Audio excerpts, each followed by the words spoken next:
Siyabingelela bonke abazalwane emakhaya. Ngokukhethekile siyabingelela umama nobaba umfundisi uNgema. Namhlanje bazalwane sizodumisa sonke uNkulunkulu ngaphambi kokuba siyezweni lenkosi. Amen. Bye.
Ngiyabingelela abathandekayo egameni lenkosi yami uJesu Kristu.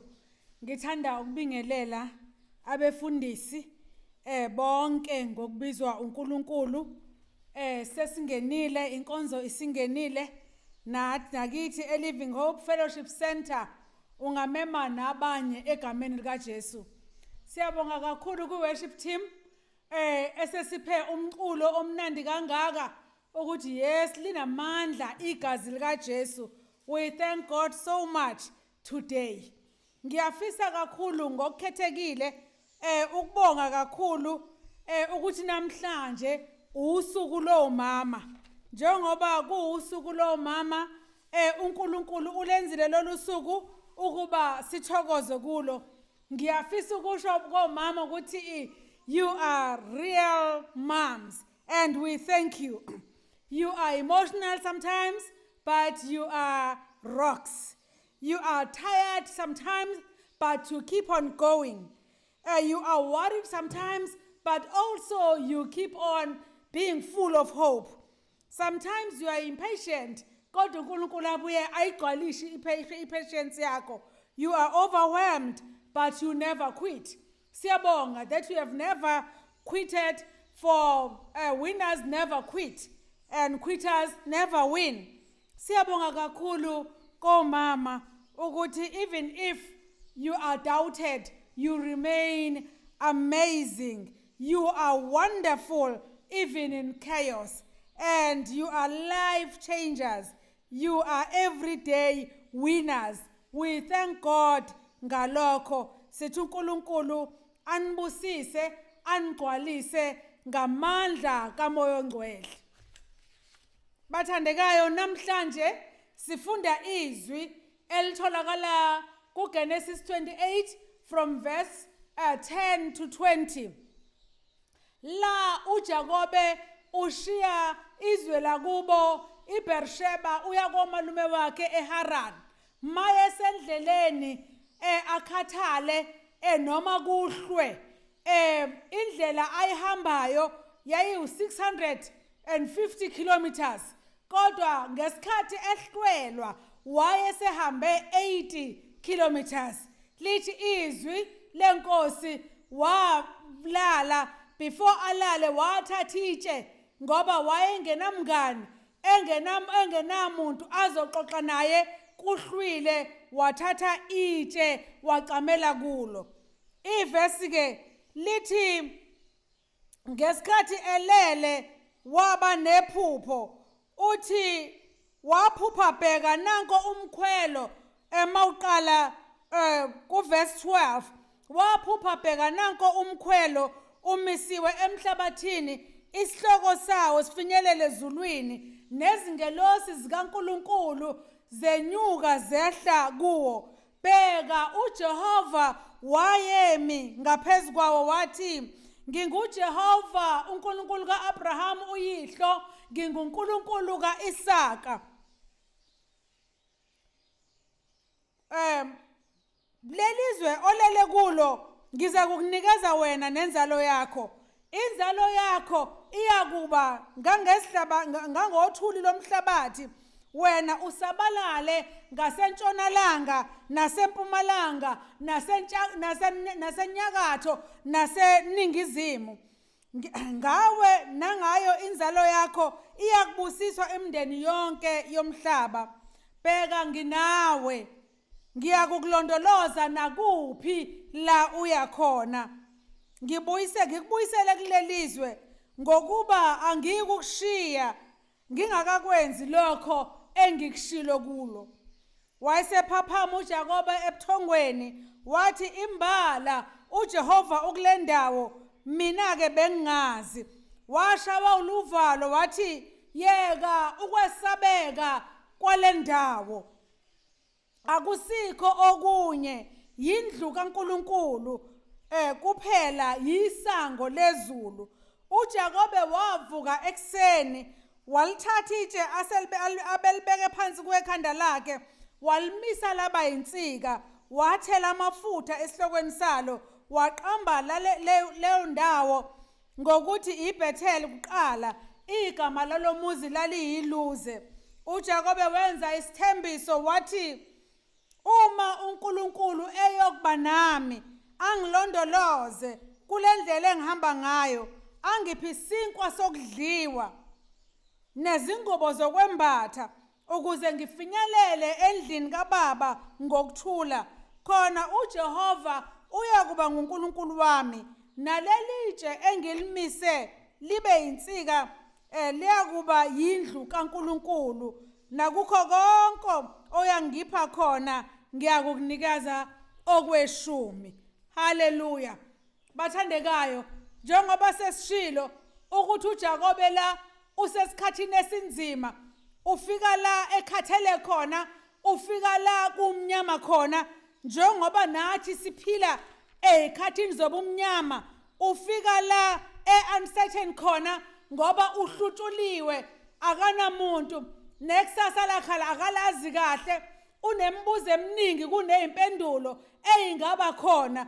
Kodwa mangabe thathitshe kanti usethatha itshe lilona lona, uthatha idwala laphakade, uthatha itshe legumbi, the chief cornerstone, uqamela kulo ngoba namhlanje nakuba umhlaba umnyama noma singaboni ukuthi kuzokwenzakalani kusasa, kodwa likhona itshe eliwumxhumanisi elisixhuma nezulu, uJesu Kristu. Likhona leli dwala laphakade elisixhuma nezulu. And even kuGenesis 20:35 la uJakobe sekhululeka khona wayikhumbula le ndawo, wathi ile ndawo engangilele kuyo la uJehova ezwa khona ukuhluphuka kwami waphendula umkhuleko wami. Ungathi uJakobe wayeyizwa lencwadi ebhalwe uDavide kumaHubo 34:18 lalithi khona uNkulunkulu useduze kwaba nenhliziyo kwaba nomoya ophukileyo nenhliziyo edabukileyo. Uzathi uDavide kumaHubo 61:2 athi la ngixakekile, lead me to the rock that is higher than I am. Idwala laphakade, idwala esingaqasha kulo, idwala esingancika kulo, the chief cornerstone. Hallelujah. Even kulesi simo esicindezela kangaka siyaphakamisa izwi lethu sithi dwala lami laphakade mangiqashe njalo kuwe. Hallelujah. Engathi ingqondo yethu ibingazi ukuthi uNkulunkulu uthini, ngoba uNkulunkulu uthi ingqondo zethu mayiguqulwe ukuze sikwazi ukunderstanda okuyintando yakhe okuhle nokuthandekayo nokupheleleyo. Hallelujah. The good will, the acceptable will, and the perfect will. Ngoba uNkulunkulu une-will epheleleyo ngempilo yethu. Sengathi bathandekayo besingaphakamisa amehlo ethu siwabhekise ezulwini kuJehova, siphakamise ingqondo zethu sithi mangabe kukhona oqhakayo noma kunembuzo siphakamele kuye. Haleluya. Simbona uJakobe emayile ndawo ephupha esendaweni engajwayelekile, kodwa usenalo iphupho ngoba noma ungaba sesimene esibucayi kangakanani, noma ungaba sesimene esinzima kangakanani, iphupho lakho malingashabalali, iphupho lakho malingakupheleli ngenxa yokuthi ingqondo yakhe nethemba lakhe lalikuNkulunkulu. Nangempela waphupha wabona ilada, wabona umkhwelo, isihloko sawo sifinyelele ezulwini, ingelosi zehla zenyuka. Hallelujah. Ngoba namhlanje bathandekayo ebumnyameni lisekhona ilada, lisekhona umkhwelo osixhumanisa noNkulunkulu uJesu Kristu. Ingakho kuJohn 6:14 athi uJesu athi mina ngiyindlela neqiniso nokuphila, akekho oza kuBaba ngaphandle kwami. Athi kuJohn 1:51 athi ngiqinisile nithi niyabona izingelosi zehla zenyuka phezu kwami. Hallelujah. Yana mxhumanisi uJesu esinaye nakulomhlaba esiphila kuwo kuphela ukwazi kwabe sicabanga ukuthi bayazi kwaphela ukuhlakanipha kwabe sicabanga ukuthi bahlakaniphile kodwa ngenxa yokuthi likhona ilada lethu elisixhumanisa noNkulunkulu sinethemba size sicabanga iculo elithi bhekani kuJesu engumholi nophiwa amandla nguyena ngoba unathi ngomoya la nangale uyobe nathi bathandekayo. Hallelujah. Mangabe uyabuka uJakobe ebuka phezulu elatini laphayana ubona uNkulunkulu wabonakala uNkulunkulu emi phezulu because even today our God is still on top. He is on top of the situation. Noma ngabe isimo sinzima kangakanani but our God is still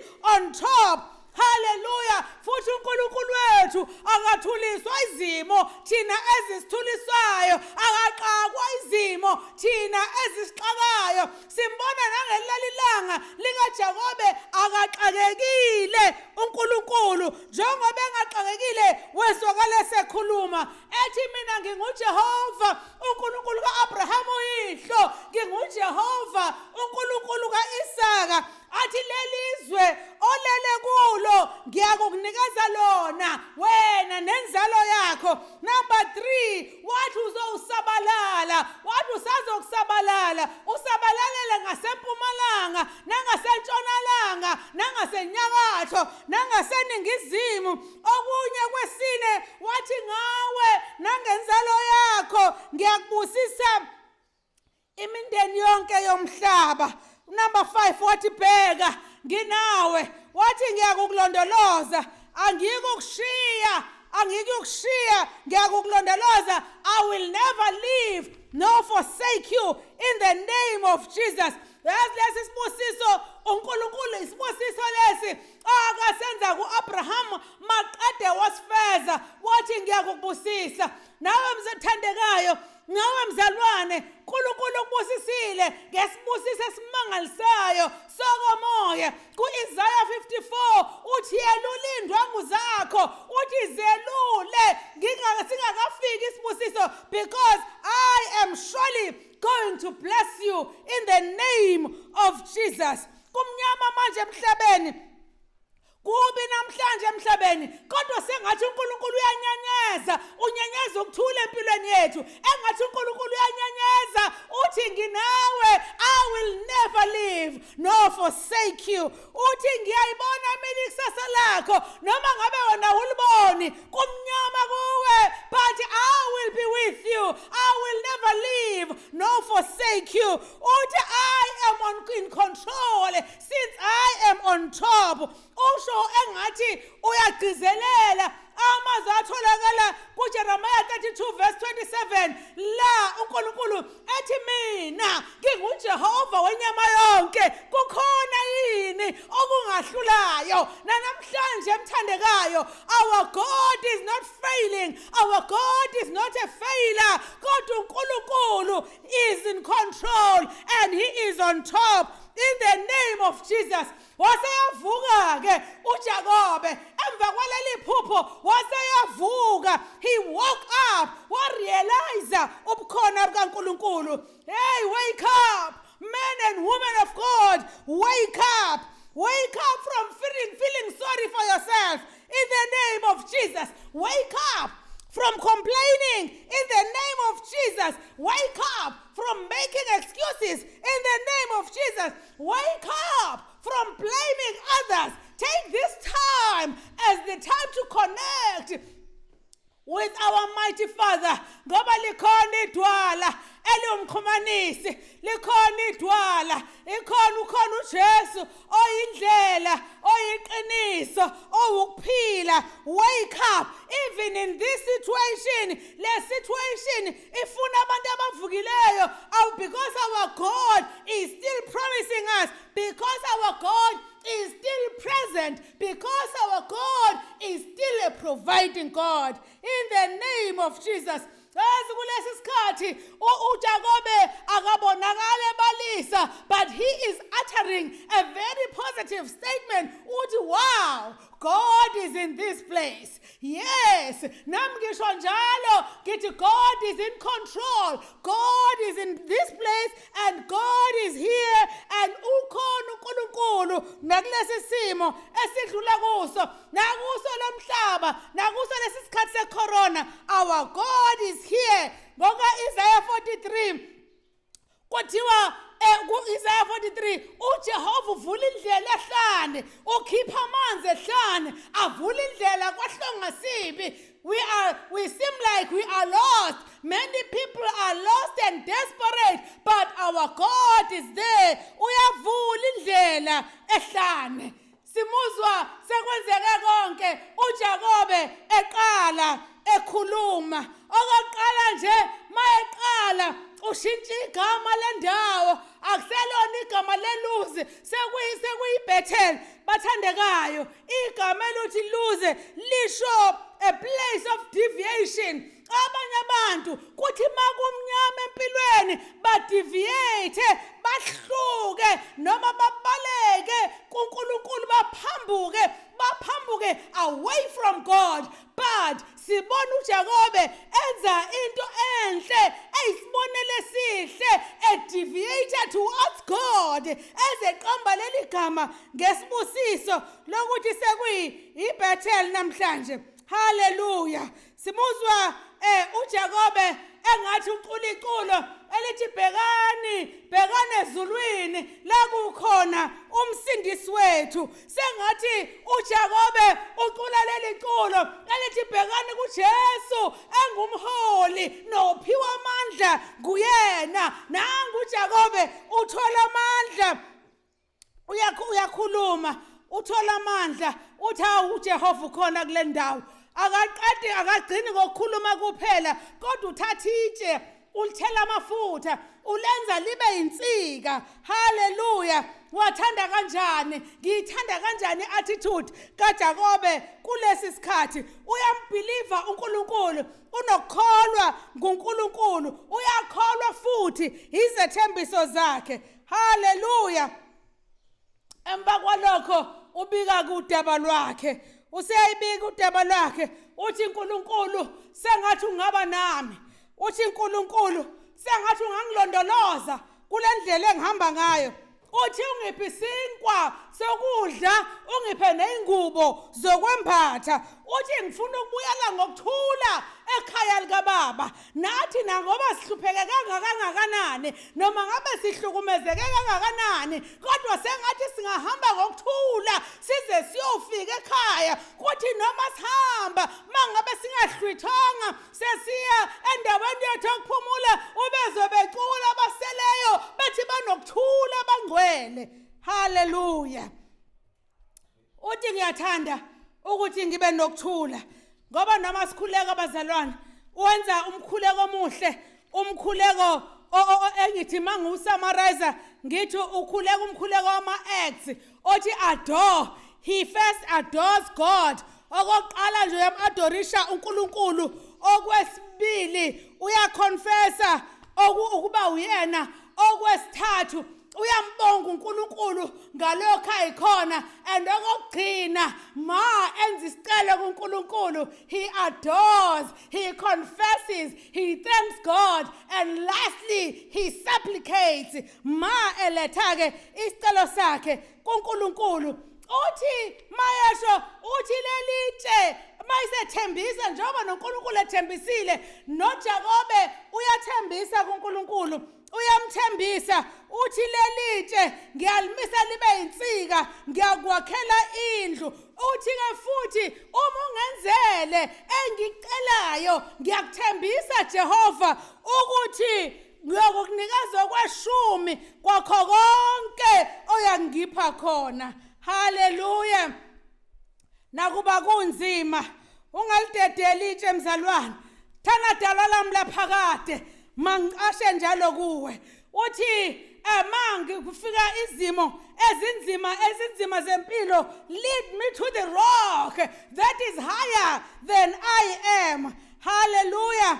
uthi-ke uJakobe kukho konke oyongipha khona ngeke ukunikeza okweshumi kukho engathi uyawazi kahle amazwi kaNkulunkulu awakhuluma kuMalaki 3 verse 10 lathi khona ake ningilinge ngokweshumi nibone ukuthi angiye kunivulela yini amafastela ezulu ngithululele kini oku more than enough.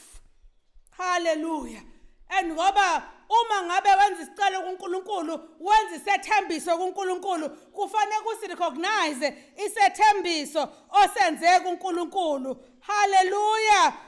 Ngoba uJakobe namhlanje uthembisa ebumnyameni kodwa noma ethembisa ebumnyameni isibusiso sifika ekukhanyeni ukhuleka kumnyama ukhuleke enyembezini. Eliyiculo lize lithi noma inyembezi ziyomatisa imbewu iyomila kahle yobe iyokwanda ngoba uyatshala ngomkhuleko wakho utshale kumnyama utshala abantu balele utshala isimo sisibi kodwa masuvuna uvuna kubona yonke abantu mangabe usuphendulwa imkhuleko uphendula imkhuleko kubona wonke umuntu. Siyambona noJakobe ukuthi wafika eHarana waba namakhosikazi mayisephindele emuva kulaphaya kuGenesis 35 simbona ephindele emuva esethi-ke asidlule eBhetheli la engathembisa ukuthi ngiyokwenzela khona uNkulunkulu indlu ngokuba wawuza umkhuleko wami.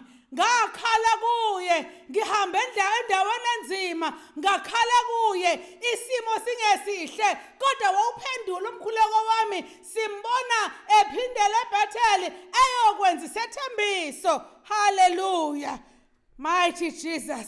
Ungasikhohlwa isithembiso osenze kuJehova isikhathi sisibi mase ku right yenza njengoba ushilo kuJehova. Namhlanje ngifisa ukuthi mhlobo wami kule ndaba esifundile please wake up.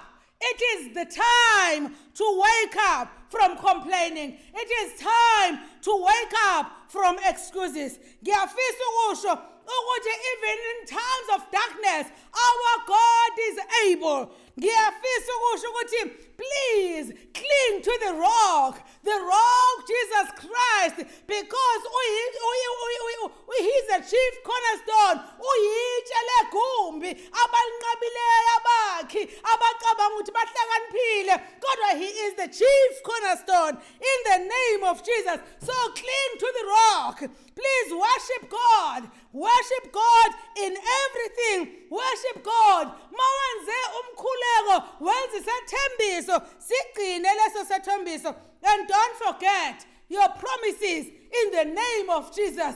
May we pray. Father God, we thank you so much. Ukuthi unathi nakulesi sikhathi, unathi nakulesi sikhathi esi-uncertain. Kepha uNkulunkulu othongcwele siza kuwe.